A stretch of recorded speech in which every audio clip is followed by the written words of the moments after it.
Date BARC. ఇదేంటంటే మంచి dessert అనమాట. ఎలా ఉందంటే taste fruit and nut Dairy Milk ఉంది కదా, అలా ఉందన్నమాట టేస్ట్. కానీ షుగర్ అస్సలు యూజ్ చేయలేదు, ఓన్లీ 3 ఇంగ్రీడియంట్స్ యూజ్ చేసాం, అన్ని హెల్దీ ఇంగ్రీడియంట్స్ యూజ్ చేసాం అనమాట.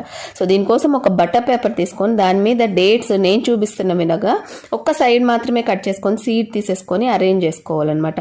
దీన్ని ప్రాపర్గా ఆ లేయర్ సెట్ అవ్వడం కోసం అయితే కప్పుకి వర్జిన్ కోకోనట్ ఆయిల్ అలా అప్లై చేసేసి ప్రెస్ చేసామనుకోండి చక్కగా మనకి ఒక లేయర్ సెట్ అయిపోతుంది. దీనిపైన ఇంకొక లేయర్గా పీనట్ బటర్ని అప్లై చేయాలి. అండ్ థర్డ్ లేయర్ వచ్చేసి డార్క్ చాక్లెట్ అప్లై చేయాలన్నమాట. సో డార్క్ చాక్లెట్ 80 గ్రామ్స్ వచ్చి తీసుకొని మనం డబుల్ బాయిలింగ్ మెథడ్లో మెల్ట్ చేసుకోవాలి ఫస్ట్. ఈ మెల్ట్ చేసేటప్పుడు ఒక స్పూన్ వచ్చేసి వర్జిన్ కోకోనట్ ఆయిల్ కూడా యాడ్ చేసుకోండి, అప్పుడు షైనీగా ఉంటుంది.